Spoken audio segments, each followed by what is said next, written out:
Welcome to NTV. నేను మీ భవ్య. ఇప్పుడు చాలా కొత్త సినిమాలు వస్తున్నాయి, కొత్త ఆర్టిస్టులు వస్తున్నారు, డైరెక్టర్లు వస్తున్నారు, కొత్త కథనాన్ని తీసుకొస్తున్నారు. సో ఈ కొత్తదనము ఎలా ఉండబోతుంది మన తెరచాపలో? ఆ టీంని అడిగి తెలుసుకుందాం. హలో టీం, అందరూ ఎలా ఉన్నారు? సార్, ముందుగా మీకు నమస్కారం చెప్పకపోతే మీరు ఏం చేస్తారో అని భయం వేస్తుంది. నేనేం చేస్తానమ్మా నేనే. ఈ క్యారెక్టర్, ఈ రోల్, ఈ ట్రైలర్ చూసిన తర్వాత అసలు ఒక్కసారిగా సాఫ్ట్ జోనరాలో ఉండే రాజీవ్ గారు ఏంటి సడన్గా మొత్తం నెగిటివ్ షేడ్లోకి వెళ్ళిపోయారని అనిపించింది సార్. అసలు ఎందుకు యాక్సెప్ట్ చేశారు ఈ రోల్? మిమ్మల్ని అడిగి తెలుసుకోవచ్చు. బేసిక్గా కొంచెం నెగిటివ్ షేడ్స్ ఉండబట్టి ఆ క్యారెక్టర్ పైగా కొత్తగా అంటే చాలా కాలం తర్వాత నన్ను ఆ నెగిటివ్ షేడ్లో ఆలోచించారు ఒకళ్ళు అన్న అదొక ఆనందకరమైన, అంటే యాక్టర్కి డిఫరెంట్ క్యారెక్టర్స్ ప్లే చేయడం అనేది ఇంపార్టెంట్ కదా. అది ప్లస్ క్యారెక్టర్లో కొంచెం డెప్త్ ఉంది, వేరియేషన్ ఉంది. అండ్ ఈ క్యారెక్టర్కి కథలో కొన్ని ట్విస్ట్లకి తోడ్పడే క్యారెక్టర్. సో ఇవన్నీ ఉన్నాయని చెప్పేసి ఐ యాక్సెప్టెడ్. వీళ్ళు ఎస్పెషలీ మా hero Naveen Raj and Joel George వాళ్ళిద్దరూ వచ్చి ఎక్స్ప్లెయిన్ చేశారు అండ్ ఐ లైక్ డెట్. అది బాగుంది, సో లెట్ మీ ట్రై, బాగుంటుంది అని చెప్పేసి ఒప్పేసుకున్నాం వెంటనే. సరే, అంటే మరి ఒక్కసారిగా ఆడియన్స్ అందరినీ మిమ్మల్ని ఒక ఫన్గా ఇలా చూడడం అలవాటైంది కదా. సో ఈ నెగిటివ్ షేడ్ అనేది మళ్ళీ అనవసరంగా ఫ్యామిలీ ఆడియన్స్ని కొంచెం ఏమైనా డిసప్పాయింట్ చేస్తుందని ఏమైనా అనుకున్నారా? ఐ డోంట్ నో, నాకు అది తెలియదు కానీ ఐ డోంట్ థింక్ సో. మన ఆడియన్స్ అలా నెగిటివ్ క్యారెక్టర్ చేసినంత మాత్రం దూరం పెట్టేస్తారు నేను అనుకోను. ఎందుకంటే అంత గతంలో కూడా నెగిటివ్ క్యారెక్టర్స్ చేశాను. కొంతమంది తిట్టిన వాళ్ళు ఉన్నారు, మొహం మీదే తిట్టిన వాళ్ళు ఉన్నారు. కొంతమంది చాలా బాగా చేశారండి అన్నవాళ్ళని. నెగిటివ్ క్యారెక్టర్ అండి, నేను చేసింది నెగిటివ్ క్యారెక్టర్ నేనే చెప్పుకున్నా. అంటే లేదండి, క్యారెక్టర్ చాలా బాగా చేశారు, ఆ ఇంపాక్ట్ అంటే మాకు అంత కోపం వచ్చింది మీ మీద, అంత బాగా చేశారు. ఓ థ్యాంక్ యూ అంటే అది యాక్టింగ్ అని తెలిసిన వాళ్ళు చాలామంది ఉన్నారు. కొంతమంది అది ఫీల్ అవ్వలేదు, తీసుకోలేదు. సర్లేండి అమ్మా చాలు తర్వాత వస్తా అని చెప్పేసి వెళ్ళిపోయాను. అంటే అలా తిట్టారు. ఓకే. సో మేబీ ఈ క్యారెక్టర్ని తిడతారా, పొడతారా, ఎలా ఉంటుందో నెక్స్ట్ సినిమా తర్వాత తెలుస్తుంది. తెలీదు. ఇంకా మన హీరో దగ్గరికి వద్దాం. అసలు మొత్తం ఈ సినిమాని ఒక రకంగా ఒక హీరోగా కాకుండా కూడా ఖచ్చితంగా ఇది నా రెస్పాన్సిబిలిటీ అనేలాగా చేసినట్టు అనిపించింది ఈ ట్రైలర్స్ ఇవన్నీ చూసినప్పుడు. సో ఈ రోల్ ఇదంతా ఎలా ఉండబోతుంది నవీన్ గారు? డెఫినెట్గా అంటే ఈ హీరో అనేది పక్కన పెడితే ఒక మత్స్యకారుల లైఫ్ని మనం కంప్లీట్గా అదొక వరల్డ్ని మనం ప్రపంచానికి చూపిస్తాం అనే ఫీల్లో ఉన్నాం. అంటే ఇప్పుడు అందులో హీరో పక్కన పెడితే వాళ్ళ లైఫ్లో ఒక 1000 ఫ్యామిలీస్లో ఒకడు, వాళ్ళ మధ్య జరిగిన ఒక ఇన్సిడెంట్ దాన్ని వాడు ఎలా తీసుకెళ్ళాడు అంటే ఆ క్యారెక్టరే కనపడుతుంది ఆ 2.5 hours 2 hours. So director Joel తను నన్ను అందులోకి తీసుకెళ్ళాడు. ఒక 2 months అక్కడే ఉండి దాని మీద రీసెర్చ్ చేసి వాళ్ళతో పాటు తిరిగి ఆల్మోస్ట్ ఆ క్యారెక్టర్లోనే ఉండేలాగా ప్రిపేర్ చేశారు. అందుకే మూవీ అయ్యాక కూడా క్యారెక్టర్ నుంచి బయటకు రాలేకపోయారు. ఇప్పుడు అక్కడ సెటిల్ అవుతున్నాడంట. ఒక 1 ఎకరం 2 ఎకరాలు ఆల్రెడీ ఇసుక ర్యాంప్ కూడా వేసాడు. అందుకే కాస్ట్యూమ్ కూడా మార్చడానికి ఇష్టపడలేదు. ఒకసారి ఆయన సీఎం గారికి తెలిస్తే ఇతను ఇసుక ర్యాంప్ వేసాడు, ఇతను పట్టుకుని వెళ్తాడు. లేదండి, లుక్ మార్చాలని అందుకే ఇద్దరం లుక్కులు మార్చారు దొరకకుండా ఉండడం కోసం. మీరు అంటే నెక్స్ట్ అంటే లైక్ ఇలాంటి స్టోరీస్ కానీ మత్స్యకారుల మీద కొంచెం ఇంతకుముందు కూడా కొన్ని స్టోరీస్ వచ్చాయి. సో ఈ రోల్తో కానీ ఈ మూవీతో నాకు అంత ఇంపాక్ట్ ఉంటుంది, అంత హైలైట్ అవుతాను అనే డౌట్ ఏమైనా వచ్చిందా మీకు? అస్సలు లేదు. టు బీ ఫ్రాంక్ చెప్పంటే నేను 8-9 years అవుతుంది. నేను చిన్న క్యారెక్టర్స్ చేశాను. బంగారాజులో బ్యాక్గ్రౌండ్ చేశాను. అక్కడ నుంచి కొడాలి నాని గారి క్యారెక్టర్ చేసా, యాత్ర 2లో, లంబర్ సింగ్లో విలన్గా చేశా. అంటే స్టెప్ బై స్టెప్ వస్తున్నాం కానీ ప్రాపర్ ఇప్పటి వరకు దొరకలా. సో తెరచాప ద్వారా ఫుల్ ఫ్లెడ్జెడ్ ఒక నటుడుగా చూపించుకోవడానికి అందరూ అగ్రెసివ్గా చూస్తున్నారు కానీ అందులో ఒక పెద్ద ఎమోషన్ ఉంది. కంప్లీట్ ఒక అంటే ఇప్పుడు లైక్ ఎలా చెప్పాలంటే ధనుష్ గారి మూవీస్ ఎలా ఉంటాయి, కంప్లీట్ మనలో ఒక క్యారెక్టర్ లాగా ఉంటుంది. సో ఈ సినిమాలో ఉన్న నా క్యారెక్టర్ అనే కాదు, ఎవ్రీ క్యారెక్టర్ మన ఒక ఊర్లోకి వెళ్ళి కొంతమందిని చూసి వాళ్ళ మధ్య ఇన్సిడెంట్ చూసి వచ్చినట్టే ఉంటుంది. సో కథ అలా బాగా డిజైన్ చేసుకున్నారు. అండ్ రాజు సార్ లాంటి అంటే ఒక సీనియర్ యాక్టర్ రావడం వల్ల ఏమైందంటే ఇది ఒక పెద్ద కథ అయింది, ఒక పెద్ద సినిమా, ఒక పెద్ద స్పాన్లోకి వచ్చి ఈవెన్ మా ఫాదర్ రోల్ చేసిన నాగమహేష్ గారు కానీ, అంటే వాళ్ళు ఇప్పటివరకు చేసిన దానికి ఇప్పుడు నాగమహేష్ గారు చేసిన దానికి ఇందులో ఫాదర్ రోల్ ఒక ఎమోషనల్ క్యారెక్టర్ చేశారు. రాజీ సార్ అయితే అందరూ రాజీ సార్ నుంచి అంటే నేను చాలా చిన్నప్పటి నుంచి చూసింది ఏంటంటే కొంతమంది యాక్టర్స్ని పాజిటివ్గా చూపించచ్చు, నెగిటివ్గా చూపించచ్చు. అలా మనకి చాలా తక్కువ మంది యాక్టర్స్ ఉన్నారు. బై గాడ్ గిఫ్ట్ మనకేంటంటే అందులో రాజు సార్ కూడా ఉన్నారు. రాజు సార్ని ఎటన్నా చూపించచ్చు, మనం కామెడీగా చూపించచ్చు, అగ్రెసివ్గా చూపించచ్చు. అంటే అందరూ అంటారు చనిపోతారు అది అంటే ప్రతిదానికి సార్ రెడీగా ఉంటారు, అంటే ఆడియన్స్ రెడీగా ఉంటారు. తీసుకోవచ్చు సార్ నుంచి. ఆడియన్ ఫస్ట్ ఆ క్యారెక్టర్ కనెక్ట్ అయిపోతుంది. అవును. సో నేను యాక్చువల్లీ బ్లెస్డ్ అన్నమాట. అంటే వీళ్ళందరూ ఉండడం వల్ల నాకు చాలా ఈజీ అయింది. మీరు అన్నారు ఇంత పెద్ద క్యారెక్టర్ కానీ ఇంత మంచి సినిమా వచ్చింది అంటే మేబీ వీళ్ళందరూ హ్యాండ్ పట్టుకుని మేబీ ఇయర్స్ కష్టపడినందుకు మమ్మల్ని అలా సముద్రం నుంచి బయటికి లాగినట్టు అయింది. అదే చెప్పే కదా సార్, మోటివేషన్ సై అప్పటి నుంచి కూడా ఒక మోటివేషన్ ఉంటుంది సార్లో. సో అది క్యారీ చేస్తున్నారు. అండ్ మూవీ అంతా కొంచెం మత్స్యకారులు అంటే వాటర్ చుట్టూ ఉంటుందిగా, వాటర్ లాగా మీరు ఆల్ రోల్స్కి కూడా మీరు యాప్ట్ అయ్యేలాగా కనిపిస్తున్నారు కావచ్చు సార్. సో మన ప్రొడ్యూసర్ గారు మరి ఇంత మూవీస్, కైలాష్ గారు ఈ మూవీస్ ఈ మధ్య చాలా వస్తున్నాయి ఓ రకంగా చెప్పాలంటే. అండ్ విలేజ్ బ్యాక్డ్రాప్లో కానీ ఇలా కొంచెం ఏదన్నా ప్రాబ్లమ్ సొసైటల్ ప్రాబ్లమ్ స్టోరీస్ చాలా వస్తున్నాయి. సో ఇదే చేయాలని మీరు ఎందుకు అనుకున్నారు? అంటే మీరు ఓన్లీ సినిమాతో సౌండ్ చేద్దాం అనుకున్నారా? వాయిస్ పెద్దగా పెంచాలి? అలా ఏం లేదండి, అంటే స్టోరీ ఇది నచ్చింది, నా దగ్గరకు వచ్చింది, చేశాను. ఓకే. ఓహో, single word one word answer బాగుంది, ఎంత బాగా చెప్పారో. సో అంటే అసలు ఈ మధ్యకాలంలో ఎంత చూసినా కూడా ఒకరు ఇన్వెస్ట్ చేస్తే డెఫినెట్గా నాకు రిటర్న్స్ రావాలి అనే థాట్లో కూడా చేస్తారు కదా. ఈ మధ్య ఇదొక ట్రెండ్ అవుతుంది అనే థాట్లో చాలామంది కూడా ప్రొడ్యూస్ చేయడానికి వస్తున్నారు స్టిల్, ఎందుకంటే రిటర్న్స్ వస్తాయని కనిపిస్తుంది అనే ఫీలింగ్తో. సో మీరు ఎందుకు చేశారు అనేది? మీ డెస్టినీ పిలుచుకొని వచ్చిందండి నన్ను. ఓ, సముద్రం పిలిచిందంటారా? మీ ఆన్సర్ కూడా నేనే కంప్లీట్ చేయాల్సి వస్తుంది. సో అయితే మీరు మాటలు మాట్లాడారనమాట. సో ఏప్రిల్ 17 థియేటర్స్లో చూడాలంటారు సినిమా. చూద్దాం. ఓకే, అప్పుడు ప్రొడ్యూసర్ కైలాష్ గారి గురించి పబ్లిక్ మాట్లాడాలంటారు. ఎవ్రీ ఫ్రేమ్లో ఆయన పెట్టిన ఖర్చు, ఆయన పెట్టిన ఎఫర్ట్స్ మనకి ఎవ్రీ ఫ్రేమ్లో అది కనపడుతుంది.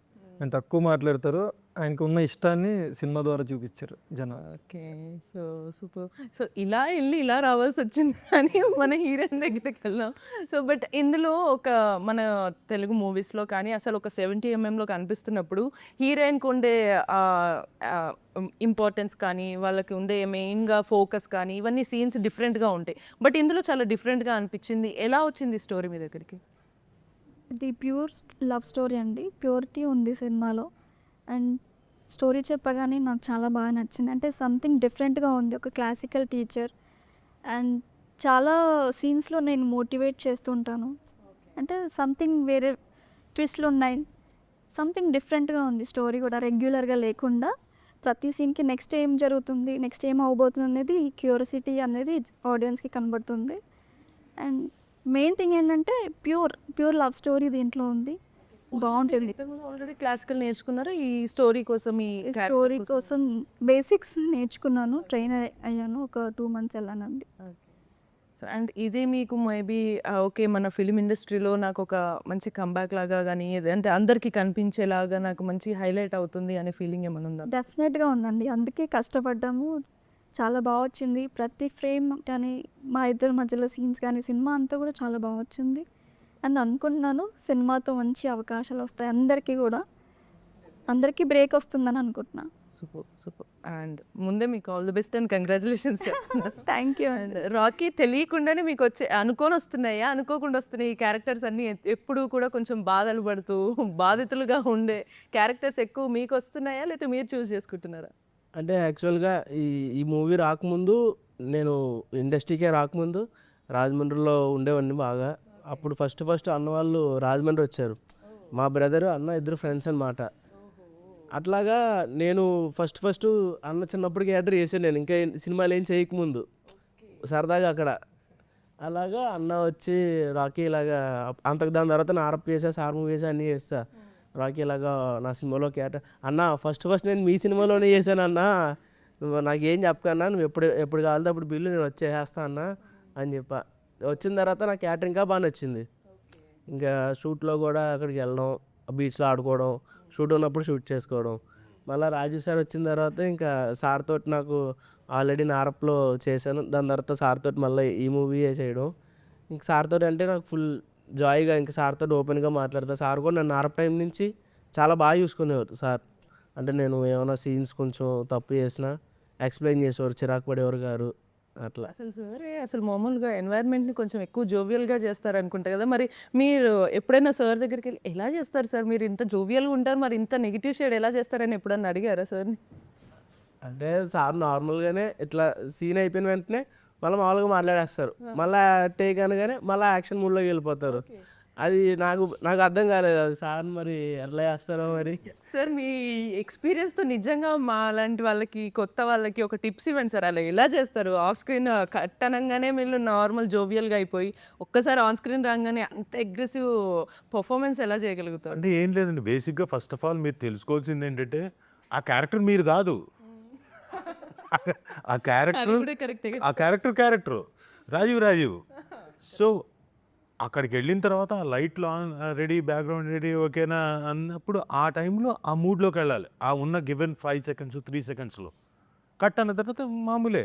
కట్ అయిన తర్వాత కూడా లేదు నేను ఇప్పుడు రాను, ఇప్పట్లో రాను, నేను ఒక 4-5 రోజుల దాకా ఇదే మూడ్లో ఉంటానన్నా అనుకోండి, నాకు పిచ్చి అనుకుంటారు.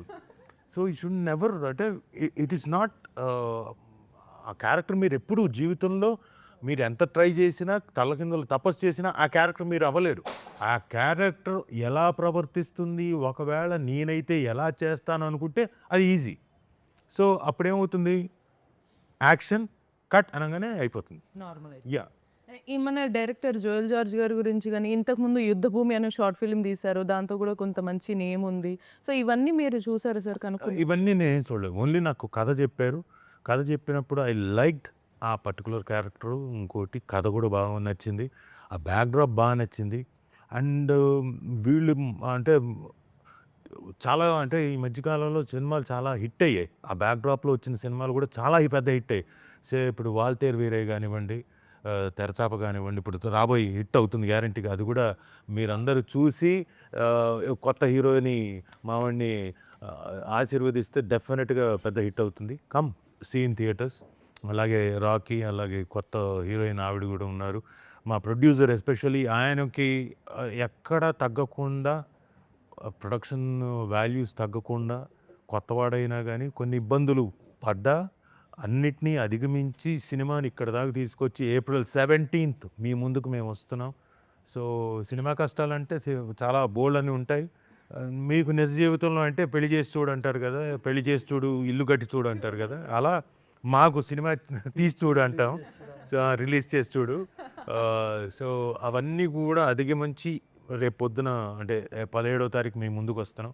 సో వీళ్ళందరి కోసం పెద్ద హిట్ అవ్వాలని నేను మనస్ఫూర్తి కోరుకుంటున్నాను. అండ్ ఎప్పుడైతే ఈ తండేలు కానివ్వండి, అలాగే మా అరేబియా కడలి కూడా వచ్చింది. అరేబియా కడలి, ప్లస్ మా తారక్ది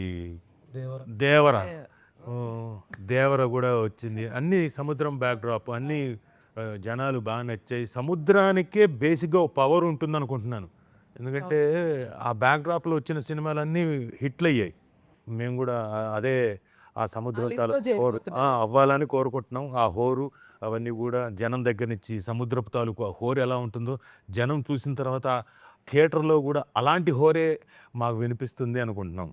సార్ అలాగే సముద్రం గురించి అన్నారు కాబట్టి ఆ రియల్ టైం ఎక్స్పీరియన్స్ మీకు ఎలా అనిపించింది? ఆ ఊర్లో చేయటం కానీ, ఆ సముద్రం చుట్టూ ఆ స్టోరీ అదంతా చాలా బాగుంది.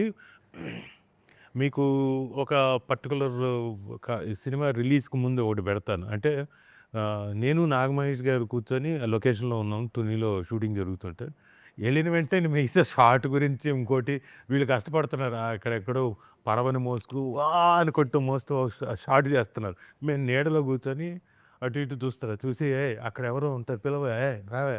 ఇప్పుడు చేపల్లో ముళ్ళు ఉండదు, సెంటర్ ముళ్ళు మాత్రమే ఉంటుంది. దాన్ని ఇక్కడికిక్కడే కర్రల మీద కాల్చిస్తారు ఉప్పు కారం వేసి. అది తెలుసా నీకు అంటే, ఏంటంటే అన్నాడు. తెలీదా నీకు అంటే, తెలుసండి మా వాళ్ళకి తెలుసండి. అది తీసుకో 4 చేపలు తీసుకొచ్చి ఇక్కడ కాల్చే, నాగమహేష్ గారు తింటారా మీరు అని నేను అడిగి అక్కడికక్కడ కాల్చుకొని.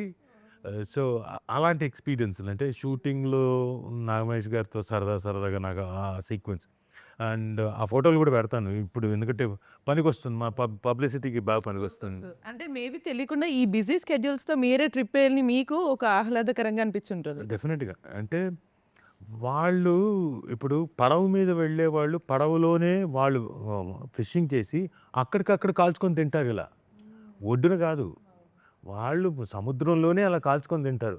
అండ్ వాళ్ళు చేసుకునే వంటకం కూడా చాలా టేస్టీగా ఉంటుంది. వాళ్ళు చేసుకునే పులుసు కానివ్వండి, లేకపోతే ఆ ఫ్రై కానివ్వండి, వాట్ ఎవర్ ఇట్ ఈస్, అసలు చాలా బ్యూటిఫుల్గా ఉంటుంది. అండ్ నోరూరిస్తున్నారు మీరు మొత్తాన్ని. మామూలు కాదు, మీరు ఒకసారి ట్రై చేయండి, అప్పుడు తెలుస్తుంది అసలు సంగతి. సో మొత్తానికి తెర చేపలో తెర తీసేసి చేపను కూడా చేప సో ఓకే. అండ్ నవీన్ గారు ఈ రోల్స్ ఇవన్నీ చేస్తున్నా కూడా ఒకసారి కొత్త వాళ్ళని పెట్టి చేస్తున్నప్పుడు అంతే రిసీవింగ్ ఉంటుందా లేదా, ఆడియన్స్ థియేటర్కి రావాలి అండ్ మళ్ళీ మనకు అదే హిట్ అవుతుందా లేదా, హిట్ అయితే తప్ప గుర్తించరు, ఇలాంటివన్నీ మీ మైండ్లో తిరగడం, డైరెక్టర్తో ఆ డిస్కషన్స్, ప్రొడ్యూసర్ నుంచి ఏమన్నా ప్రెషర్ ఇలాంటివి ఉన్నాయా మీకు? అంటే నేను ఫస్ట్ నుంచి బిలీవ్ చేసింది ఏంటంటే స్టోరీని బిలీవ్ చేసాం. ఇప్పుడు ప్రొడ్యూసర్ గారు కానీ, డైరెక్టర్ కానీ, నేను కానీ మేము గట్టిగా నమ్మింది ఏంటంటే ఒక మంచి కథ తీస్తున్నాం. అంటే ఇప్పుడు కొత్త వాళ్ళ నుంచి ఇంత పెద్ద సబ్జెక్ట్ ఎక్స్పెక్ట్ చేయరు. ఏదో ఒక నలుగురు ఫ్రెండ్స్ ఒక బంగ్లాలోకి వెళ్ళారు, ఒక హర్రరు, ఒక కామెడీ, ఒక కాలేజ్, అంటే మా నుంచి అంతా ఎక్స్పెక్ట్ చేస్తారు. సో అలాంటి వాళ్ళు అందరూ కలిసి ఒక యంగ్ పీపుల్ ఇంత పెద్ద సబ్జెక్టు, దట్టు సముద్రం అనగానే చాలామంది తెలియదు ఏంటంటే చాలా కష్టం తీయడం కూడా. చూడడానికి చాలా బ్యూటీ ఉంటుంది కానీ అది షూట్ చేసేటప్పుడు చాలా కష్టంగా ఉంటుంది. అంటే మనకు దొరకని వస్తువుల్ని మనం చూపించాలంటే, ఎప్పుడైనా మన ఐకి రెగ్యులర్గా కనపడిన ఒక థింగ్ని మనం చూపించాలంటే చాలా కష్టపడాలి. చూడడానికి చాలా బ్యూటీ ఉంటుంది. అట్ ది సేమ్ టైం ఈ కైండ్ ఆఫ్ జోనర్స్ చేసేటప్పుడు మేము బిలీవ్ చేసింది ఏంటంటే ఒక కొత్త జోనర్ని టచ్ చేస్తున్నాం. ఇప్పుడు రేపొద్దున్న ఒక మంచి సినిమాల లిస్టులో ఇప్పుడు సార్ ఇందాక చెప్పినట్టు దేవరా, ఇలా కొన్ని సినిమాలు, వాల్తేరు వీరయ్య, ఇలాంటి పెద్ద సినిమాలతో కంపారిజన్ చేయకపోయినా దాని తర్వాత ఒక చిన్న సినిమాల్లో మంచి సినిమాలు ఏమున్నాయరా అంటే ఓకే ఫిషర్మ్యాన్ మీద కంప్లీట్గా ఒక సినిమా వచ్చింది, అది మనది అని ఒక అప్రిషియేషన్ వస్తుంది. మెయిన్ ఇందులో ఒక డిఓపికి మంచి స్కోప్ ఉంది. ఎవ్రీ ఫ్రేమ్ అంటే సముద్రం మనం లవర్స్ ఎప్పుడన్నా కలవడానికి ఇలాగే మనం సముద్రాన్ని ఇమాజినేషన్ చేసుకుంటాం. బట్ టూ అవర్స్ని ఆ సముద్రంలో ఉన్న ఒక బ్యూటీని ఎవ్రీ ఫ్రేమ్లో క్యాప్చర్ చేయడం వల్ల ఫస్ట్ 2 hours ఆడియన్స్ ఎంజాయ్ చేస్తారు మేము బిలీవ్ చేసి. మ్యూజిక్ డైరెక్టర్ కూడా మంచి టాస్కే ఇలాంటి ఒక బ్యూటిఫుల్ స్టోరీకి మ్యూజిక్ ఇవ్వడం ఆయనకి. ప్లస్ అలాగే యాక్టర్గా నాకు ఇప్పుడు వేరే వేరే జోనర్ చేస్తే మీరు అన్నట్టు ఉండొచ్చు, ఉండకపోవచ్చు, లేదంటే చాలామంది వచ్చి వెళ్ళిపోయిన వాళ్ళు నేను ఉండొచ్చు. సో మేము అనుకున్న చేసిన కొన్ని అయినా జనాలకు గుర్తుండేలాగా ఉండాలి అనుకున్నా. లక్కీగా నాకు అలాంటి సబ్జెక్ట్ దొరికింది. సార్కి కూడా చెప్పలేదు యాక్చువల్లీ. నేనండి ఈ సబ్జెక్ట్ చేయడం కోసం దేవరాలో ట్రై చేసి ఎన్టీఆర్ గారి పక్కన ఆ బ్యాక్గ్రౌండ్లో నుంచిన క్యారెక్టర్ కోసం ట్రై చేసి ఆయన పక్కన ఫ్రెండ్స్లో ఒక ఫ్రెండ్ లాగా ఉండి ఒక 6 నెలలు షూటింగ్కి వెళ్ళడం, ఆ పడవలు చూడడం, అవన్నీ చూసుకోవడం, మళ్ళీ మా షూటింగ్కి రావడం, ఆయన పక్కనే ఉంటూ ఆల్మోస్ట్ ఒక 90 days 100 days ఉన్నాను. చూడండి దేవరాలో zoom చేసి అంటే నేను వెళ్ళింది కూడా ఎందుకంటే సార్ ఇప్పుడు మనల్ని నమ్మి ఇంత పెద్ద సినిమా చేస్తున్నారు, మనం కూడా ఎంతో కొంత దీని గురించి తెలుసుకోవాలి, చేయాలి అని అక్కడికి వెళ్ళి ఇంకా ఆయన గురించి మనం చెప్పక్కర్లేదు. అంటే నేను చాలా నేర్చుకున్నాను ఎన్టీఆర్ గారిని కానీ, ఆ సెట్ కానీ, అది చూసి ఇక్కడికి రావడం, మాకున్న దాంట్లో సర్దడం, అంత పెద్ద సెట్ చూడడం, వాటి విజన్ అన్నట్టు. అలా కదండి. అంటే నాకు కుదిరింది లక్కీగా, బై గాడ్ గ్రేస్ నాకు కుదిరింది. సార్ లాంటి వాళ్ళు గొప్ప వాళ్ళు రావడం, మంచి మంచి యాక్టర్స్ రావడం. అంటే లేదు మేము కొత్త వాళ్ళందరం తీసుకుంటే ఇది పెద్ద సబ్జెక్ట్ అయ్యేది కాదు, మీరు అన్నట్టు ఒక సబ్జెక్ట్ వచ్చేది వెళ్ళిపోయేది. వీళ్ళందరూ రావడం వల్ల ఏంటంటే ఇది ఒక పెద్ద కథని మేము చెప్పడానికి బాగా కుదిరింది. దాని తగ్గట్టు మేము కూడా దీని వెనక ఏదో తిప్పలు పడి అక్కడిక్కడ ఏదో చేసాము, మొత్తానికి బెస్ట్ అవుట్పుట్ వచ్చింది. సో అంటే మీరు ఓ రకంగా ఎక్కడో తెలియకుండా మేబీ ఏమన్నా మరి ఆ మూవీ చేశారు కాబట్టి అక్కడ ఎన్టీఆర్ గారిని చూసి ఇలా చేస్తే బాగుంటుంది అలా ఏమన్నా ఇంప్లిమెంట్ చేశారు? అసలు అలా అనుకోలేం కూడా, ప్రాక్టీస్ చేశారు? అసలు అలా అనుకోవడం కూడా అది జరగని పని, అది అలా అనుకోవడం కూడా అది కరెక్ట్గా. నేనేంటంటే ఇప్పుడు ఒక గురువు నుంచి శిష్యుడు ఏం నేర్చుకుంటాడండి, ఎప్పటికైనా ఒక మంచి శిష్యుడు అవ్వాలనుకుంటాడు కానీ నేను గురువు అవ్వాలనుకోడు. సో మేము కూడా పెద్దవాళ్ళని చూసి మేము రేపొద్దున ఇక్కడ 4 రోజులు ఉండాలంటే వాళ్ళ డెడికేషను, ఓన్లీ యాక్టింగ్ కాదు, వాళ్ళ సెట్లోకి వచ్చే దగ్గర నుంచి వెళ్ళి దగ్గర దాకా వాళ్ళు ఎలా ఉంటారు ఏంటి అవి చూడడానికి నాకు ఒక అదృష్టం దొరికింది. దగ్గర నుంచి చూసి అన్ని నేర్చుకోవడానికి అది ఒక మంచి ఆపర్చునిటీ. ఇంకా మన బిడ్డ వచ్చేసిండు మొత్తానికి, ఇక వైరల్ చేసేస్తారు, రెడీగా ఉంటారు మన ఫ్యామిలీ కదా. సో బట్ ఇప్పుడు ప్రొడ్యూసర్ గారు మేబీ నాకు తెలిసి ఖచ్చితంగా నేను అడిగే క్వశ్చన్కి ఆన్సర్ చెప్తారు. సో రాజీవ్ సార్ని ఇప్పుడు మనకి నవీన్ ఎంత చెప్తున్నారు, నవీన్ గారు పెద్దవాళ్ళు ఉండి వాళ్ళ సపోర్ట్ కానీ ఇదంతా లేకపోతే నిజంగానే చాలా కష్టం అవుతుంది ఇంత జోబియల్గా లేక. చాలా కష్టం. సో రాజీవ్ సార్తో ఆఫ్ స్క్రీన్ సెట్ కానీ, సో సార్తో మాట్లాడేటప్పుడు కానీ ఎలా ఉండింది మీకు ఎక్స్పీరియన్స్ యాజ్ అ ప్రొడ్యూసర్గా? అంటే ఫస్ట్ సార్తో మాట్లాడినప్పుడు మన రేసుగురం సినిమాలో శృతి హాసన్ చూస్తారు కదండి, అలా ఉంటుంది. మీ క్యారెక్టరా? ఇప్పుడు కూడా అలానే ఉంది కదా మీ క్యారెక్టర్. ఫస్ట్ కదండి కెమెరాని ఫేస్ చేయడం, మళ్ళీ అలవాటు అవ్వదు. బట్ కైలాష్ గారు నాకు తెలిసి ఫస్ట్ టైం అయినా కానీ మాట్లాడుతున్నాడు. కొంతమంది మాట్లాడలేరు, కొంతమంది కూడా రారు, కూర్చోరు. బట్ గ్రేట్, మీరు వచ్చి కూర్చొని మాట్లాడుతున్నారు. ఆ ఇది ఉందనుకోండి, ఇప్పుడు నాకు తెలిసి ఇది 2వ ఇంటర్వ్యూ. 3వ ఇంటర్వ్యూకి మీరు ఆగండి రాజీవ్ గారు, నేను మాట్లాడుతా ఆగండి. మీరు అక్కర్లేదు ఆగండి అంటాడు ఆయన. లిరిక్స్ కూడా చాలా బాగా అనిపించినాయి సాంగ్లో. మెయిన్గా ఏమన్నా ఎవరైనా మెయిన్ ఇనిషియేషన్ ఏమన్నా తీసుకున్నారా అందులో? లిరిక్స్లో పక్కా తెరచాప అని రావాలి అని చెప్పేసి ఏమన్నా? లేదండి, అంటే అది కొత్త అతను. బట్ అదే చెప్తున్నా కదా, డైరెక్టర్ కానీ నేను కానీ టీం కానీ ఒక 2 months అక్కడే ఉన్నాం. సో దీనివల్ల ఏముందంటే స్క్రిప్ట్ రైటింగ్ అప్పుడు అందరికీ హెల్ప్ అయింది, లిరిక్స్ అప్పుడు కానీ. మేమేంటంటే ఎన్నో ఇయర్స్ నుంచి అందరూ ఎవరైతే ఆకలితో ఉన్నారో అందరూ కలిసి ఇక్కడ చేరారు. డిఓపి కానీ, మ్యూజిక్ డైరెక్టర్ కానీ, నేను కానీ, డైరెక్టర్ కానీ. ఇప్పుడు కడుపు నిండింది అనుకుంటా అందరికి నాకు తెలిసి. నిండింది అది. అందరు చూసి ఇంకొంచెం బ్లెస్ చేస్తే ఒక మైలేజ్ వస్తుంది. ఇంకో 10 years అంతా తిన్నారు, పెరగన్నం మేము పెట్టాలి ఇప్పుడు. Right super. అండ్ మన హీరోయిన్ని చాలాసేపు సైలెంట్గా ఉంచాం. మేబీ ఒకవేళ మన ఆడియన్స్కి దగ్గర అవ్వాలంటే ఒక డైలాగ్ ఏదండి మూవీ నుంచి చెప్తే మన ఆడియన్స్కి, మూవీలో నుంచి. శక్తి ఎప్పుడు ధర్మం వైపే ఉంటుందండి, నేను కూడా మీ వైపే ఉంటాను. బాబో నైస్ నైస్ నైస్. అంత ఇంత సాఫ్ట్గా, అంత పవర్ఫుల్ డైలాగ్ని ఇంత సాఫ్ట్గా చెప్పొచ్చు అని ఇప్పుడే తెలిసింది నాకు. చాలా సాఫ్ట్గా శక్తి కూడా ఓకే అని చాలా శాంతంగా మారుతుంది అనమాట. అలా చెప్పారు మీరు. అండ్ రాకీ ఇప్పుడు మరి ఈ రోల్ తర్వాత కూడా నెక్స్ట్ ఇవే రోల్స్ కంటిన్యూ చేసే అవకాశం ఉందా? కొత్తగా ఏమన్నా ట్రై చేయాలని స్టోరీస్ ఇవన్నీ వినడం జరుగుతుంది. నెక్స్ట్ కూడా ఇట్లాంటిదే, ఇంకా దీనికన్నా దారుణమైంది చూస్తారు ఇంకా. అవునా? అయ్యయ్యో, ఎంత పెద్ద పరిస్థితి వచ్చింది అని అనిపించిందా నీకన్నప్పుడు? అలా ఏం లేదు, నన్ను ఆడియన్స్ అందరూ ఆ రోల్లో నన్ను ఓన్ చేసుకుంటున్నారు. నాకు అది ఇంకా హ్యాపీగా అనిపిస్తుంది. అంటే నాకు కూడా ఉంటుంది వేరే రోల్స్ చేయాలని, బట్ నాకు అన్నీ ఇలాంటివి వస్తున్నాయి ఇంకా మన నుంచి. సో రాకీ వచ్చాడంటే కొంచెం బాగా బాధపడతారా? బాధ నుంచి ఏదో సస్పెన్స్ వస్తుంది, ఏమవుతుందా అనే ఫీలింగ్ వచ్చింది అనమాట. Super sir. మరి ఫైనల్గా ఈ టీం గురించి కానీ, అసలు ఈ స్క్రీన్ ప్లే వీటన్నిటి గురించి కానీ, ఒక కొత్త వాళ్ళు వస్తున్న మూవీ ఇప్పుడు ఓటీటీస్ వచ్చాయి కాబట్టి ఎక్కువ అవకాశం వస్తున్నట్టుగా అనిపిస్తుంది. సో మీరు ఏం చెప్తారు మన ఆడియన్స్కి? ఆడియన్స్కి ఈ పర్టికులర్ తెరచాప గురించి చెప్పాలంటే, కొత్తగా వస్తున్న Naveen Raj hero and Joel George director, అలాగే అజీమ్ అండ్ వెంకట్ ఇద్దరు డిఓపీలుగా వర్క్ చేశారు ఈ పర్టికులర్ సినిమాకి. అండ్ మ్యూజిక్ వచ్చి ఎంఎల్ రాజా గారు ఆయన చేశారు. వీళ్ళందరూ పైగా మా ప్రొడ్యూసర్ కైలాష్ గారు. సో బేసిక్గా సినిమా ఇండస్ట్రీ అనేది టచ్చే లేకుండా, మీకు ఉన్నారండి ఎవరైనా బ్యాక్డ్రాప్ ఇందులో ఫ్యామిలీలో కూడా అటు ఇటు ఎవరు లేకుండా ఉన్న వ్యక్తి సాహసం చేసి సినిమా ఇండస్ట్రీలోకి వస్తే ప్రతిదీ ఖర్చే. అడుగు వేయాలంటే ఖర్చు, అడుగు తీయాలంటే ఖర్చు. సో ఇవన్నీ దృష్టిలో పెట్టుకొని ఇవన్నీ ప్రిపేర్ అయ్యి వచ్చి ఒక మంచి ప్రాజెక్ట్ చెయ్యాలన్న ఉద్దేశంతో వచ్చాడు. ఆయన దిగాడు కైలాష్ గారు. అండ్ వీళ్ళు కూడా వీళ్ళ టాలెంట్ని ప్రూవ్ చేసుకోవాలి. ఆకలి మీద ఉన్న యాక్టర్స్ అంటాం కదా, ఆ టైంలో మీరు మాకు మంచం వేసారా, పరుపు వేసారా, సరిగ్గా తిండి పెట్టారా, ఇలాంటివి కూడా ఆలోచించరు. అలా వీళ్ళు కూడా బాగా కష్టపడ్డారు. నవీన్ రాజ్ అండ్ జోయల్ కూడా, హీరోయిన్లు కూడా బాగా కష్టపడ్డారు. నవీన్ రాజు ప్లస్ పృథ్వీ గారు డాటర్, ఆవిడ కూడా పృథ్వీరాజ్ గారి డాటర్ కూడా హీరోయిన్గా ఆవిడ కూడా చేస్తుంది. అండ్ నాగమహేష్ గారు అండ్ పృథ్వీ గారు అండ్ జగదీషు, రాకీ, నాగి, వీళ్ళందరూ కూడా అంటే ప్యాడింగ్ కూడా పర్ఫెక్ట్గా ఉంది సినిమాకి. క్యారెక్టర్స్కి ఎక్కడా తగ్గకుండా కొంతమంది కొత్త వాళ్ళని పెట్టుకొని కథని ఎఫెక్టివ్గా జనంలోకి తీసుకెళ్ళడానికి వీళ్ళందరూ కష్టపడ్డారు. అండ్ నాకు తెలిసి వీళ్ళు తీసేటప్పుడు కొన్ని సీన్లు వీళ్ళకి నచ్చక మళ్ళీ రీషూట్ కూడా చేశారు. అంటే దే డిడ్ంట్ వాంట్ టు ఆ లూజ్ ఎండ్స్ ఏవి ఇవ్వకూడదు అనుకొని అంత కష్టపడ్డారు. సో నవీన్ రాజ్ అయితే చాలా కష్టపడ్డాడు. ఇది పడవలు ఎత్తడం దగ్గర, పడవల్లో నీళ్ళలోకి వెళ్ళడం. యూజువల్గా సముద్రంలో వెళ్ళేటప్పుడు ఏమవుతుందంటే, మీరు సముద్రం నీళ్ళలోకి చూస్తున్నారు అనుకోండి, కాసేపు అయిపోయినంత సైకాలజీ ఎలా ఉంటుందంటే దూకేయాలి అనిపిస్తుంటుంది. అంటే రా అని పిలుస్తున్నట్టు ఉంటుంది సముద్రం. సో అలాంటి దీంట్లో కూడా రిస్కే వెళ్ళడం, నీళ్ళలోకి వెళ్ళడం.